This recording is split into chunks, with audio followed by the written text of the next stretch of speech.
kiranya kau beri narasumber, moderator, hingga peserta supaya dapat mengikuti seminar dengan baik. Demikianlah Tuhan doa kami, dalam nama Yesus kami berdoa dan mengucap syukur. Haleluya. Amin. Oke, terima kasih Helena telah memimpin kita dalam doa. Nah, sebelum kita masuk ke materi nih teman-teman, aku mau akan peran yang pertama, peserta diharapkan untuk menyiapkan diri lebih awal dan pastikan tidak terlambat bergabung dalam ruangan. Peserta dimohon partisipasinya untuk menyalakan kamera dan menggunakan virtual background pada saat acara berlangsung dengan dress code FEB atau pakaian yang sopan dan rapi.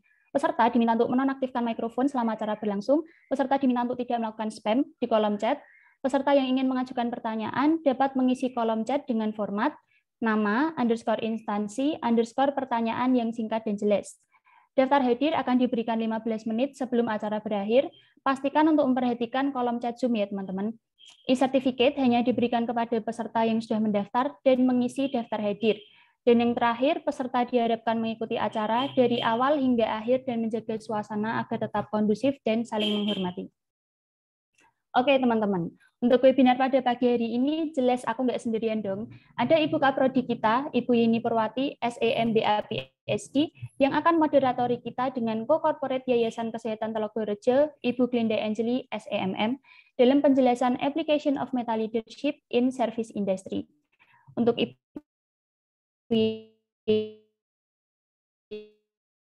ini kami persilakan. Selamat pagi teman-teman. Selamat pagi Ibu Glinda, selamat pagi hadir di sini juga Ibu Dr. Alis dan Ibu Lani. Selamat pagi, semoga teman-teman dan ibu-ibu sekalian yang cantik ini dalam keadaan yang sehat.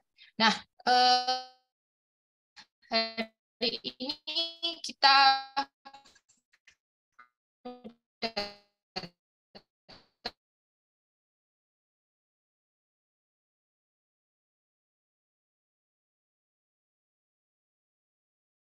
Nah,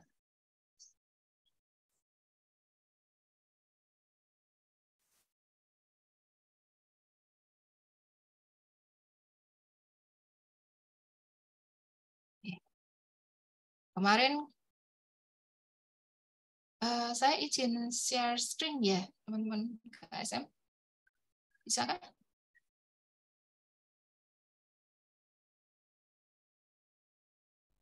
Eudia? Halo? Eudia? Bisa nggak saya share screen? Boleh? Bisa, bentar saya chatin teman saya.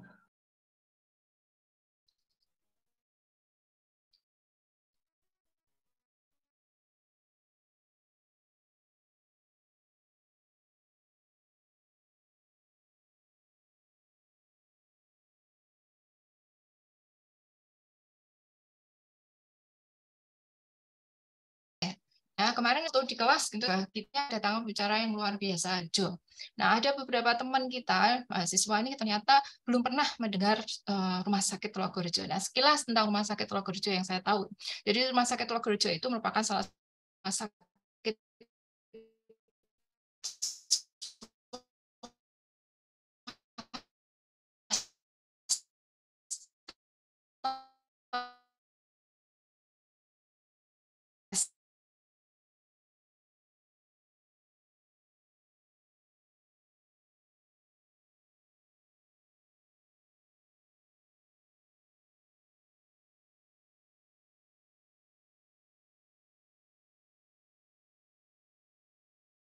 bawah sampai ke atas, walaupun target pasar utamanya adalah menengah ke atas. Nah, teman-teman bisa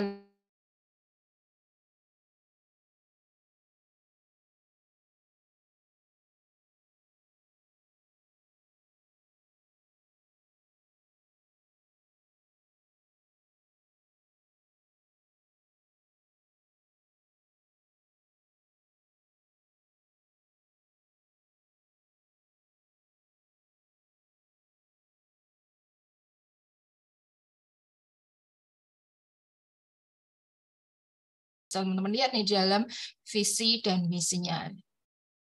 Nah, ini adalah kalau saya searching di websitenya Telogorejo gitu ya, ini adalah sekarang 3 layanan unggulan yang diunggulkan oleh Rumah Sakit Telogorejo. Nah, Itu sekilas dari saya. Untuk mengenal lebih jauh tentang Rumah Sakit Logorejo, di sini sudah hadir bersama kita Dr. Alis. Nah, silakan Dr. Alis, kami persilahkan tempat dan waktu. Baik, terima kasih Bu Yeni untuk waktu dan kesempatan yang diberikan. Perkenalkan, saya Dr. Elis dari SMC Rumah Sakit Logorejo, seperti yang tadi sudah diperkenalkan oleh Bu Yeni. Mungkin teman-teman bisa, kalau pas jalan-jalan ke Kota Semarang, bisa menengok rumah sakit kami. Untuk perkenalan, saya akan coba melengkapi dari apa yang sudah dibawakan Bu Yeni, supaya mungkin teman-teman bisa lebih mengenal Logorejo itu seperti apa. Karena katanya kalau tidak kenal itu tidak sayang, gitu ya. Oleh karena itu, saya mohon izin untuk bisa share screen.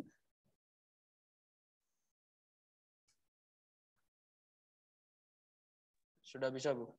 Sudah, terima kasih. Ya. Apakah sudah terlihat?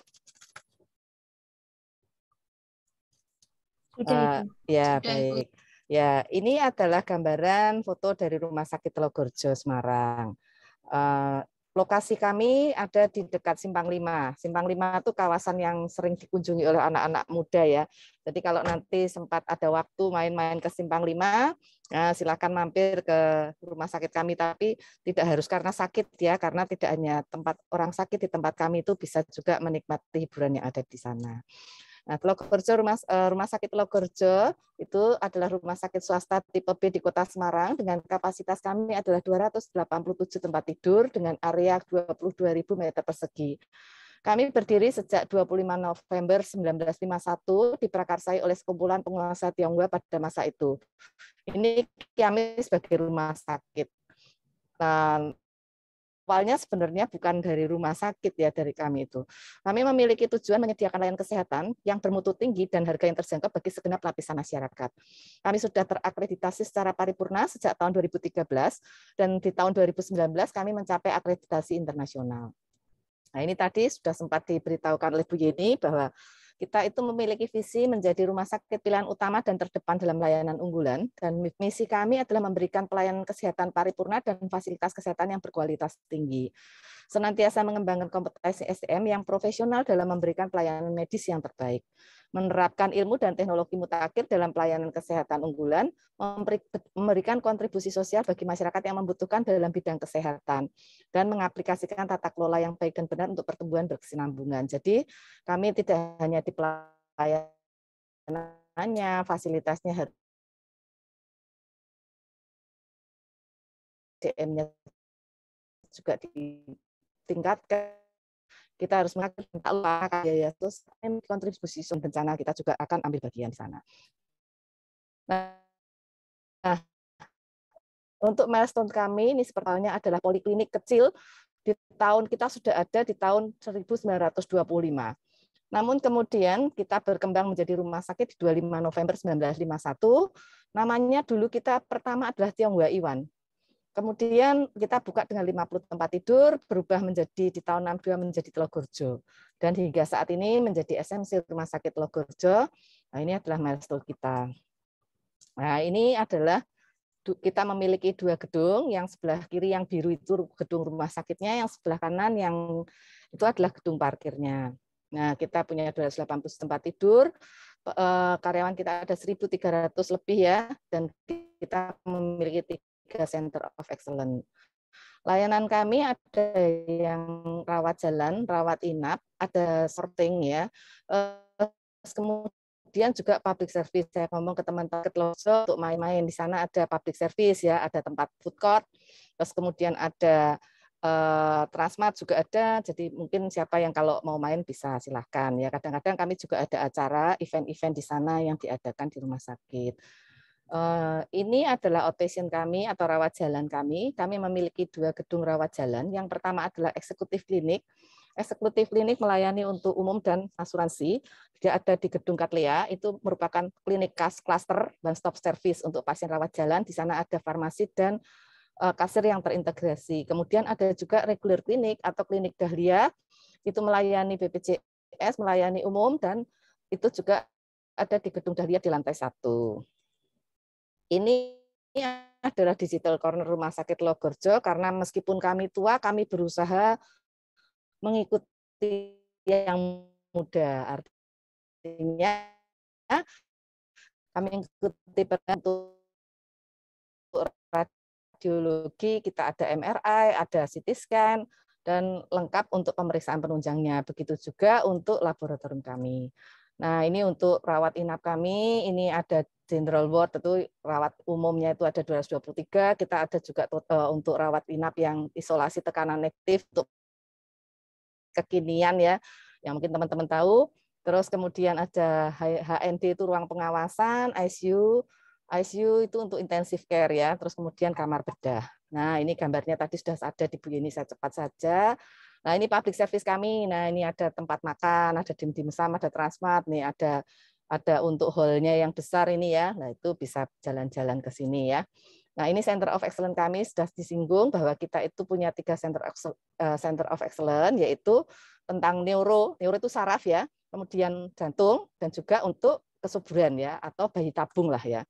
Nah, ini untuk saraf, apa saja sih yang bisa kita lakukan? Kita bisa menangani stroke, kemudian mungkin yang jarang didapat itu adalah epilepsi, bedah untuk epilepsi. Jadi misal teman-teman ada keluarga atau saudara atau kenalan yang mengalami epilepsi, sudah dengan pengobatan dengan obat tidak terkontrol dengan baik, nah bisa mengambil alternatif, salah satunya dengan bedah epilepsi. Di Indonesia hanya sedikit yang bisa menjalankan hal ini ya. Terus kemudian satu lagi adalah stereotaktik untuk operasi Parkinson. Jadi kalau ada orang yang Parkinson ya, kalau orang Jawa bilang mungkin buyuten, yang tangannya gerak terus gemeter sehingga mengganggu aktivitas hidupnya, tidak bisa makan, karena kalau mau makan sendoknya jalan nyasar kemana-mana. Nah, mungkin saat itu sudah bisa untuk menjadi kandidat untuk stereotaktik operasi Parkinson ini. Nah, ini dokter-dokter kami. Ini ada, kita didukung oleh 10 dokter saraf dan 3 dokter bedah saraf. Nah, nanti bisa kenalan dengan mereka kalau pas ke tempat kami ya. Ini untuk Telogorjo Heart Center. Jadi untuk jantung, ini adalah dokter-dokter kami. Kami ada 7 dokter jantung dan 1 dokter bedah jantung. Ya, jadi memang di swasta jarang yang ada dokter bedah jantungnya, tapi di kami memang ada untuk layanan ini. Nah, ini adalah cath lab. Cath lab itu biasanya kalau orang backend tuh bilang, mengatakan bahwa layanan kalau ada jantung tersumbat dipasang cincin. Nah, ini ruangan tempat pelaksanaannya ya. Ini ruangan-ruangannya. Nah, ini yang bisa dilayani adalah kateterisasi jantung, terus pasang ring PCI, PTCA.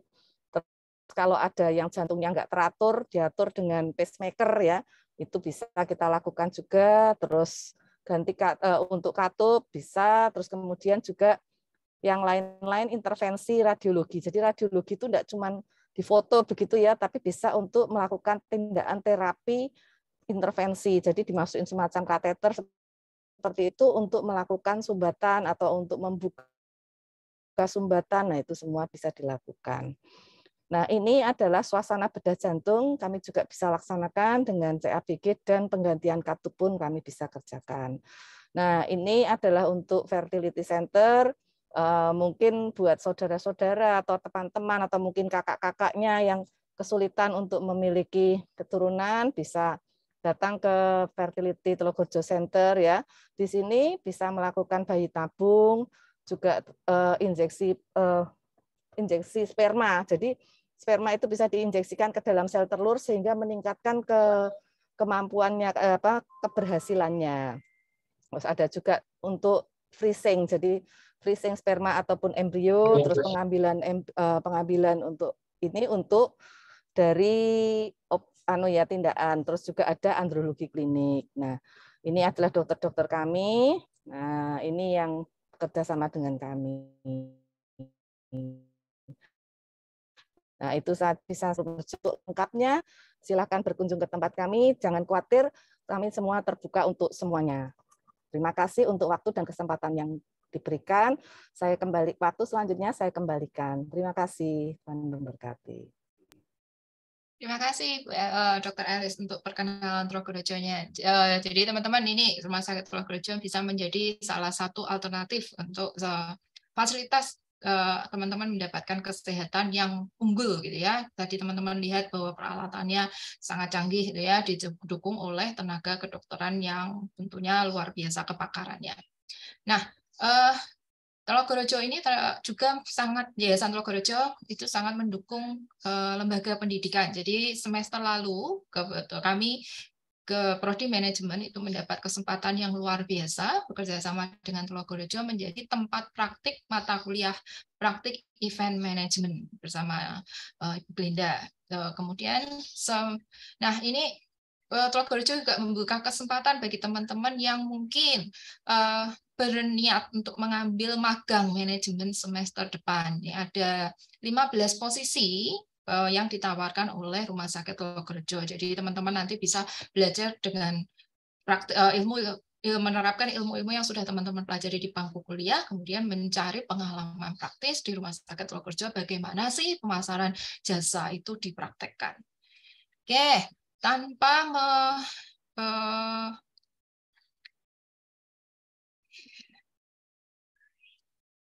memperpanjang waktu, ya, kita masuk ke acara utama kita hari ini. Di sini saya memperkenalkan sedikit tentang Ibu Glinda. Jadi Ibu Glinda Angeli saat ini sedang menjabat sebagai CEO Yayasan Kesehatan Telogorojo. Nah, beliau awalnya tahun 96 sampai 2000 itu sudah bekerja di Telogorojo. Dulu namanya masih Rumah Sakit Telogorojo kalau seingat saya, Bu ya. Nah, beliau menjadi marketing manager Rumah Sakit Telogorojo sampai tahun 2000 sampai 2008. Nah, beliau ini pindah nih dari dunia jasa pindah ke dunia industri, bekerja di Samator Group. Nah, kalau teman-teman pernah bertemu Pak Robi, dosen kita yang sekarang bekerja di Samator Group. Nah, Pak Robi ini adalah juniornya ya Bu ya, junior dari Ibu Glinda ketika bekerja di Samator Group. Nah, karena ketertarikan yang besar Ibu Glinda terhadap dunia jasa, Ibu Glinda kembali bekerja di Yayasan Telogorojo. Kalau dulu di rumah sakit, sekarang bekerja di Yayasan Telogorojo sebagai Chief of Operating Officers. Nah, kalau Facebook punya metaverse, gitu ya, Ibu Glinda punya meta leadership. Nah, kita mau tahu nih ya, meta leadership itu apa? Gitu. Nah, tanpa menunjang untuk mempersingkat waktu, saya persilahkan waktu dan tempat kepada Ibu Glinda dengan topik utama hari ini, The Application of Meta Leadership in Service Industry. Silahkan Ibu. Ya, terima kasih Bu Yeni. Terima kasih juga Dr. Alis atas presentasinya yang baik dan luar biasa. Ya, mungkin saya izin share screen.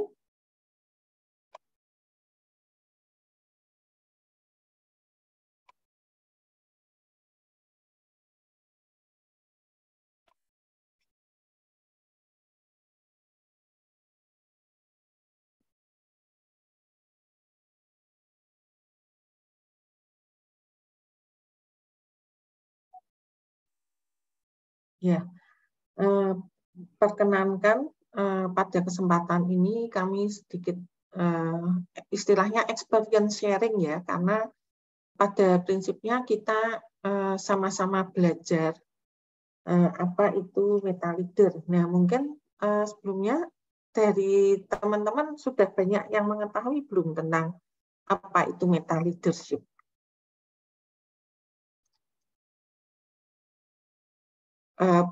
Ini mungkin Bu Yeni, apakah sudah pernah diajarkan? Oh, belum ya, jadi ya. Belum. Ya, baik. Ini kita sama-sama belajar ya, adik-adik, jadi kita sifatnya feel free for discussion. Ya, tapi sebelumnya mungkin perlu kami informasikan dulu, karena banyak sekali aplikasi-aplikasi yang akan kita contohkan dan adik-adik semua bisa pelajari di Instagram kita maupun di YouTube dan TikTok. Barangkali nanti berkenan untuk bisa follow ya untuk Instagram kami. Ya, kita masuk ke what is a meta leadership. Jadi pada intinya meta leadership itu adalah bagaimana membangun hubungan-hubungan leading down, leading up, leading across, kemudian juga leading beyond. Jadi tidak bisa lepas dari customer, supplier, pemerintah, dan lainnya. Kalau kita lihat dari gambar ini, bahwa di tengah itu ada the person. Nah, the person ini artinya adalah bahwa kita ini dalam sebagai leader itu dikelilingi oleh ada atasan, bawahan, kemudian peer groups-nya, dan juga society yang ada maupun stakeholder yang ada di luar lingkaran organisasi kita, ya, seperti pemerintahan, kemudian supplier, dan sebagainya. Nah, ini seorang pemimpin itu sangat tergantung dengan the person-nya. Pertanyaannya sekarang itu adalah seorang pemimpin apakah dilahirkan, atau istilahnya sebagai gifted begitu, ataukah bisa dilatih, ya. Jadi benar enggak itu seorang pemimpin itu harus born to be a leader, ya. Kemudian yang membuat keterbatasan bagi seorang pemimpin itu adalah situasi. Terkait leading down, ya. Leading down itu adalah di meta leader itu kita diajarkan bagaimana mengelola bawahan kita. Ya, yang pertama itu adalah bahwa kita sebagai leader itu harus bisa menunjukkan diri sebagai role model. Jadi sebelum ngatur orang lain, itu kita sendiri itu juga harus firm, ya, dengan attitude kita, kemudian pemikiran kita. Dan tentunya kalau saya melarang, misalnya tidak boleh terlambat datang, tentunya saya juga harus tidak terlambat datang.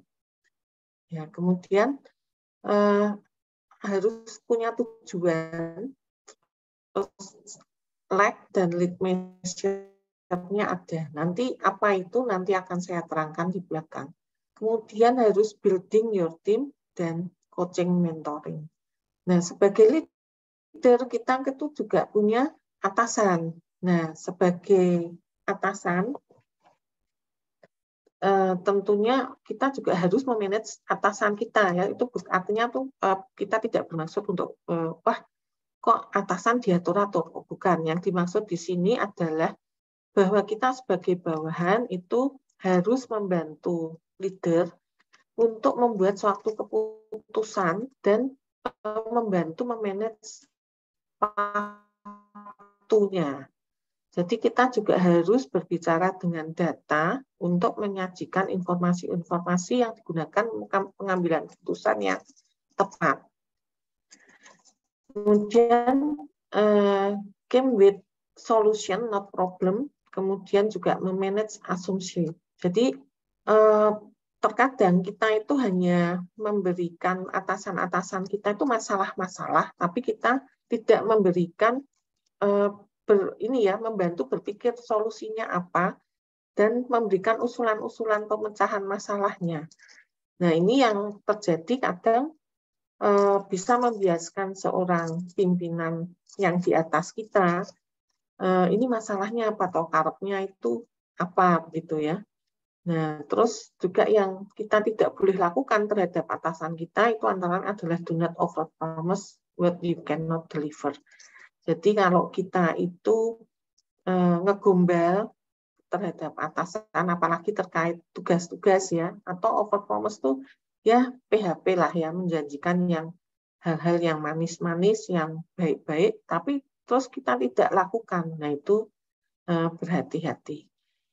Terus juga prevent your boss for being surprised. Nah, ini hati-hati juga, jangan memberikan kejutan-kejutan yang tidak diinginkan. Terus juga kadang leading across and beyond, itu maksudnya bahwa di sekitar kita itu banyak sekali industri-industri yang lainnya, ya. Jadi kita harus mengintegrasikan misinya yang berbeda-beda dan fungsi-fungsi operasinya yang mungkin juga punya SOP masing-masing. Nah, untuk bisa bermanfaat untuk organisasi kita. Nah, terus juga bisa meningkatkan kapasitas dari stakeholder yang berbeda-beda. Kemudian juga terhadap peers group-nya, kita harus membangun build team to foster unity of purpose. Jadi tidak istilahnya itu bekerja sendiri-sendiri, tapi merupakan satu kesatuan untuk bisa mencapai tujuan bersama. Nah, untuk bisa seperti itu, tentunya kita harus ada yang namanya mutual interest. Nah, itu apa? Nanti akan ada di selanjutnya. Nah, tapi kalau kita lihat di kuadrannya itu ada connectivity ya. Jadi connectivity itu intinya bahwa dalam suatu lingkungan atau dunia kerja kita itu harus belajar menjalinkan ya, menjalinkan dan berkolaborasi. Secara multidimensional problem solving, unidimensional problem solving itu biasanya me for me ya, bertahan pada kepentingan sendiri ya, atau two-dimensional problem solving yang me against you, artinya gimana aku mengalahkan kamu gitu. Nah, kalau untuk pendekatan meta leadership ini adalah collaboration, jadi us together. Jadi prinsipnya adalah mutual interest. Mutual interest di sini itu adalah gampangannya win-win solution. Jadi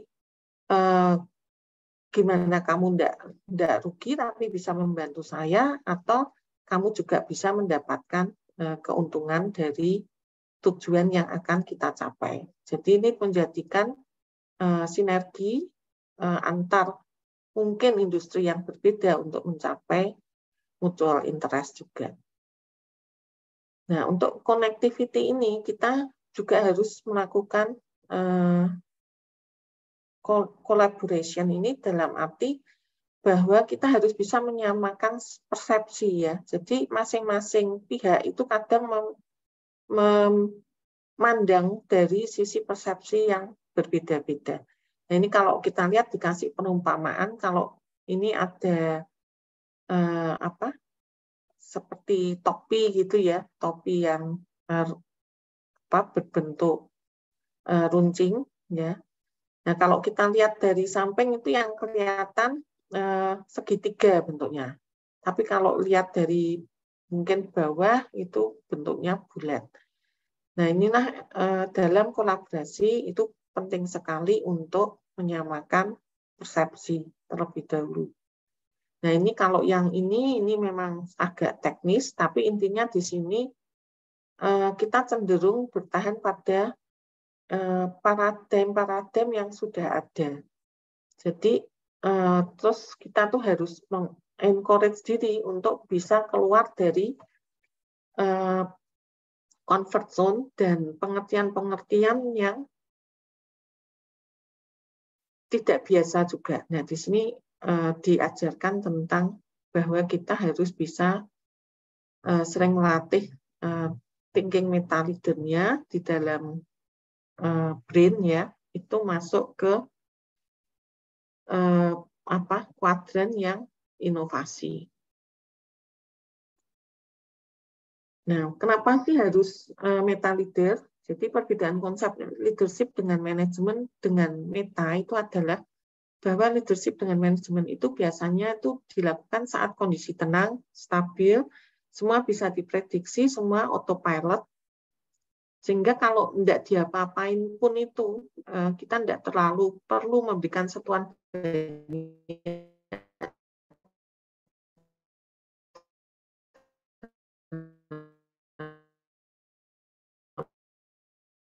tahu-tahu harus ada adaptasi terhadap perubahan yang mendadak. Kemudian harus dilakukan dengan cepat, dengan situasi yang tidak menentu, ambigu, keraguan-raguan. Terus masalah yang ada itu tidak dapat diatasi dengan cara-cara yang biasa dilakukan. Itu kita menggunakan meta leader. Nah, leader ini biasanya diuji pada saat seperti ini. Sehingga seberapa besar melakukan analisa akan useless tanpa mengambil keputusan. Nah, Seringnya kita kan terlalu detail dan dalam analisa, tapi kalau situasinya menuntut segera, ya tentunya kita tetap harus berani mengambil keputusan. Nah, disinilah peran pengetahuan tentang meta leadership ini menjadi berguna. Nah, ini kalau diceritakan ya, bahwa kalau yang biru itu situasinya itu seperti stabil, terus dapat ditebak. Nah, ini kita bisa menjalankan operation logistik atau manajemen pada umumnya. Tapi kalau situasinya itu ambigu, kemudian sering berubah-ubah dan penuh resiko, nah ini tentunya kita bisa menggunakan meta leader ini. Kemudian mari kita masuk ke contoh ya, experience sharing meta leadership di Rumah Sakit Logorjo. Nah, ini teman-teman pasti mengetahui ya bahwa tanpa kita sadari banyak sekali perubahan di situasi saat ini ya, penuh pergerakan, volatile, kemudian juga serba tidak menentu, kompleks dan ambigu. Nah, kalau kita lihat ini mungkin bisa tahu ya, kalau saat ini nih kita harus pakai masker. Kemudian juga petugas di rumah sakit itu juga harus pakai APD. Kemudian ada PCR yang dulu sebelumnya itu tidak pernah ada ya, di dunia ini itu tidak pernah ada. Dan terjadinya adanya COVID ini itu memicu orang untuk bisa beradaptasi juga dengan digital secara lebih cepat. Ya, seperti contohnya saat ini kita tanpa batas waktu dan ruang itu bisa saling bertatap muka di Zoom ya. Jadi adik-adik bisa belajar dan mengakses dari sumber manapun yang adik-adik inginkan, bahkan sampai internasional pun itu bisa dilakukan Zoom ya. Nah, pada saat situasi COVID itu kan terjadi turbulensi ya. Situasi apa hadapi bersama? Antara lain kinerja di sakit itu turun drastis. BOR itu bed occupation rate, jadi istilahnya jumlah kamar yang terisi itu sangat sedikit ya. Kemudian orang tuh sangat takut ke rumah sakit. Pada saat itu tes PCR itu juga belum ada. Saat awal COVID itu kita harus ngirim ke lab khusus pemerintah, dan sehingga kita itu menempatkan, karena tidak bisa cepat menegakkan diagnosa, itu kita menempatkan satu orang di satu ward sampai dia bisa teridentifikasi ini COVID atau bukan. Ya, kemudian untuk standar kerjanya naik ya, dan apalagi kita juga harus menggunakan kelengkapan APD yang sangat ketat. Nah, situasi apa lagi yang kita hadapi saat itu? Keterbatasan logistik. Jadi kita punya uang, tapi barang yang dibutuhkan tidak ada atau sangat langka. Contohnya misalnya masker itu sempat langka juga. Kemudian cuci tangan ya, hand sanitizer itu juga langka. Terus oksigen ya, oksigen itu sempat kesulitan supply. Jadi kalau rekan-rekan bisa lihat juga ya, bahwa pernah ada satu rumah sakit di Jogja itu yang terjadi kehabisan oksigen sehingga berdampak sangat riskan ya, sangat berisiko terhadap keselamatan pasien. Terus apalagi yang kita hadapi ya, pendapatan tentunya karena huniannya rendah, pendapatannya turun, tapi karena kelangkaan suplai, cost-nya naik berkali-kali lipat. Terus suasana psikologis pun itu kurang baik ya. Jadi internal itu juga ketakutan, walaupun perawat maupun dokter itu juga penuh worry saat itu. Aduh, ini kok COVID sudah masuk ke Semarang, masuk ke rumah sakit kita, apa yang harus dihadapi? Nah, itu penuh banyak ketakutan. Nah, apa yang kita lakukan ya, kita coba meta praktisnya. Jadi yang pertama kita lakukan itu adalah building trust ya. Building trust di sini terutama untuk internal dan selanjutnya itu building trust ke customer eksternal. Terus kita juga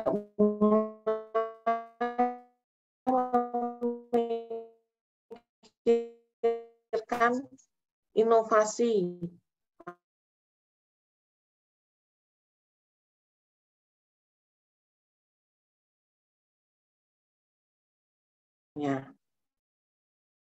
Nah, kemudian programnya apa aja sih? Nah, kita fokus pada tujuan yang high impact. Terus yang paling penting itu adalah action cepat. Nah, ini pada saat kita melakukan suatu survei, ya, reason-nya itu kenapa toh kok layanan kita ini terus dijauhi orang ya karena COVID ya. Yang pertama tentunya itu takut tertular ya. Pasien kita itu takut tertular dari petugas dan pasien lain ya. Terus ada faktor usia, waktu saya tua dan komorbid. Nah, itu dengar-dengar COVID itu berbahaya untuk orang yang punya komorbid ya atau penyakit-penyakit bawaan yang membahayakan. Nah, terus kita melakukan action dengan pengetahuan ini, kita melakukan action ya tentunya dengan edukasi dan safety campaign, termasuk contohnya yang tadi video yang mungkin nanti juga bisa di-sharing ya Bu Yeni.